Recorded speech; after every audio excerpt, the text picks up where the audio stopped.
안녕하세요. 2025학년도 2학기 고려대학교 국어국문학과 BK21 학술 인사이트 한문학 전공 연구실 박연구회입니다.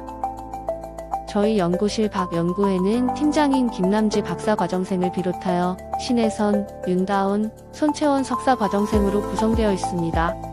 연구실 박연구회라는 팀명은 정규 수업이라는 틀에서 잠시 벗어나 자발적인 스터디를 통해 연구자로서의 흥미를 찾아보겠다는 의미를 담고 있습니다. 지금부터 살펴보게 될 논문들을 선정하게 된 기준은 전공과 관련이 있으면서도 비전공자들에게 흥미를 자아낼 수 있는가? 그리고 얼마나 다양한 문제 제기를 가능하게 하는가? 였습니다. 우선 목차는 다음과 같습니다. 저희가 이번 학기에 함께 읽고 토론하며 선정한 논문은 총 3편으로 먼저 권진욱 선생님의 정근대 한국의 전란 귀화인에 대한 문학적 형상화, 다음으로 권기성, 윤정한 선생님의 야담 속 조선 귀진의 형상과 의미, 끝으로 이시연 선생님의 정조의 주자학적 대학 해석과 성학론입니다. 첫 번째로 소개해드릴 논문은 권진욱 선생님의 2024년 논문 정근대 한국의 전란 귀화인에 대한 문학적 형상화입니다. 본 논문은 조선 건국 전후부터 병자호란까지 한반도에서 일어난 전란 속에서 귀화한 인물들이 조선 문인들의 문학에서 어떻게 형상화되는지를 살펴본 연구입니다.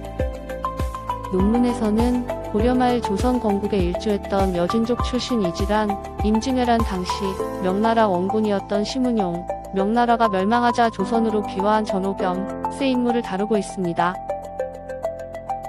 먼저 이질한입니다. 이질한은 여진족 출신으로 1371년 고려에 귀화하여 태조 이성계와 형제의 인연을 맺었습니다. 무예와 지략이 뛰어났던 그는 귀화 후 일본, 몽골, 여진 등과의 전쟁에서 활약한 무관으로 이성계가 왕위에서 내려올 때 함께 물러난 인물입니다. 조선 후기의 문인인 황경원의 신도비를 보면 그는 무용과 물러날 때를 아는 용퇴의 미덕을 갖춘 인물로 그리고 있습니다. 아울러 조선 중후기 이식, 이의현의 한시를 살펴보면 그를 북방의 안녕을 지키는 전설적 영웅으로 소원하며 기리고 있습니다.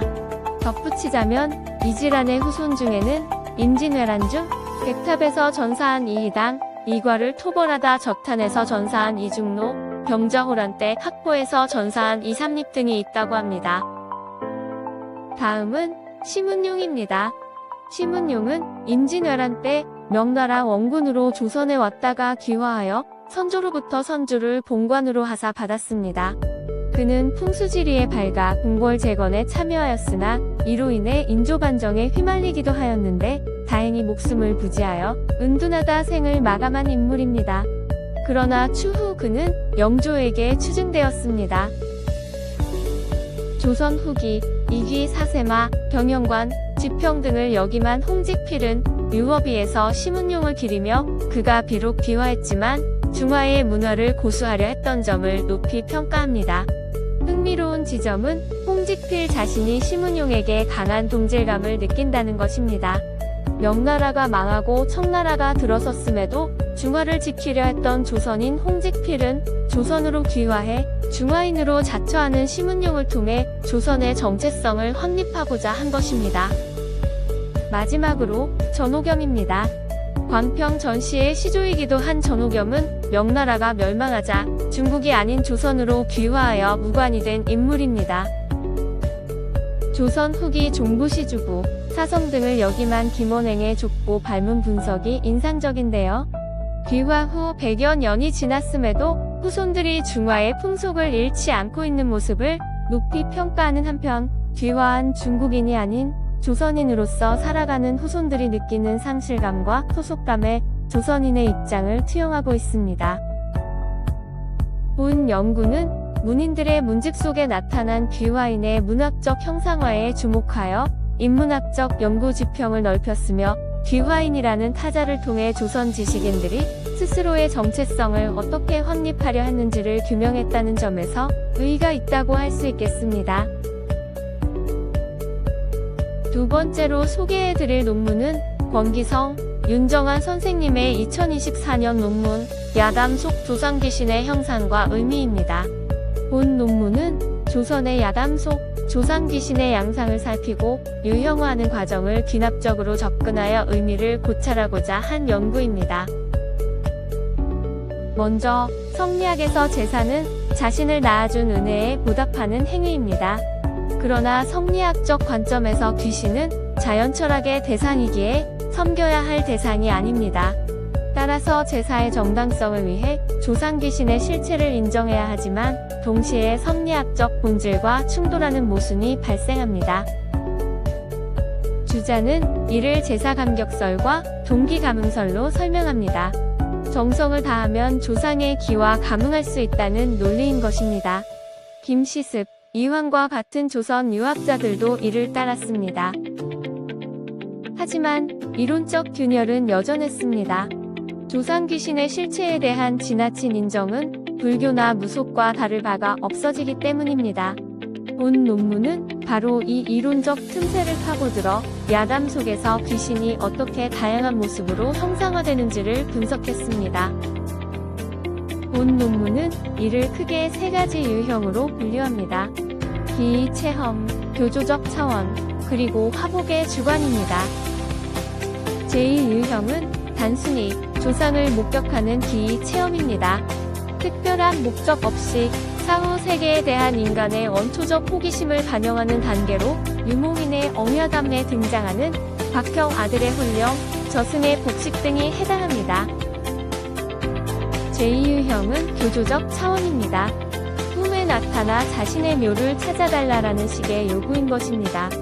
흥미로운 점은 재래 헌립이라는 유교적 목표를 위해 귀신 현몽이라는 비유교적 수단을 사용한다는 모순입니다. 이는 성리학적 가치관이 내면화되는 과정을 보여줍니다.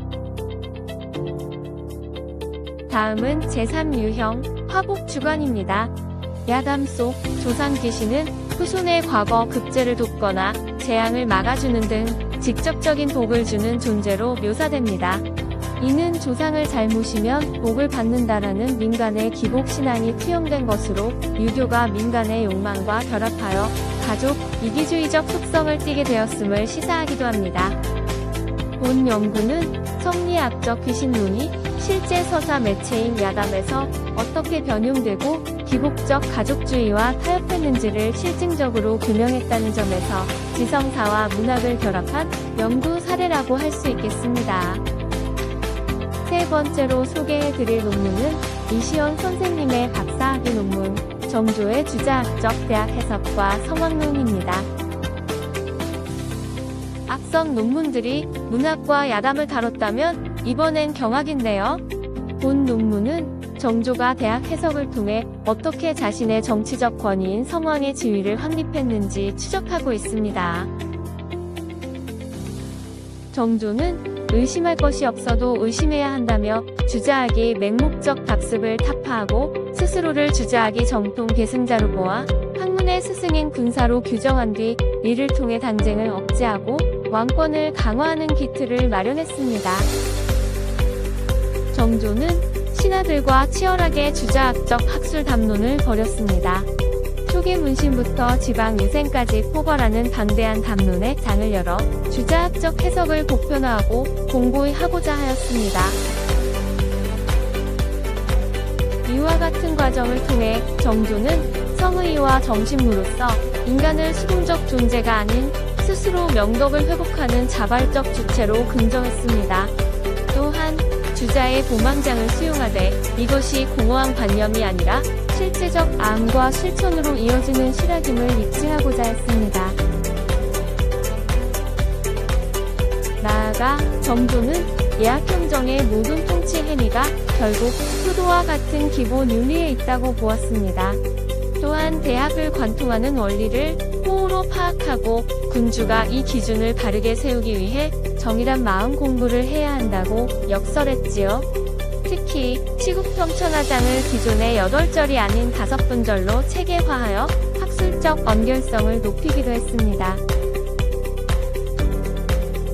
본 논문은 군주가 직접 학문을 주도하여 성왕으로서의 정체성을 확립하고 신하들과 함께 주자학을 능동적으로 재정비한 사례를 조명함으로써 18세기 조선 경학사를 살펴보았다는 점에서 의의가 있다고 할 수 있겠습니다. 가지, 전란 속의 기화인, 야담 속 조상신, 그리고 군주 정조의 치열한 학술적 고뇌가 담긴 3편의 논문을 살펴보았습니다. 이번 활동은 저희 연구실과 연구회의 학문적 지평을 넓혀주는 좋은 기회였습니다. 경청해주셔서 감사합니다. 이상입니다.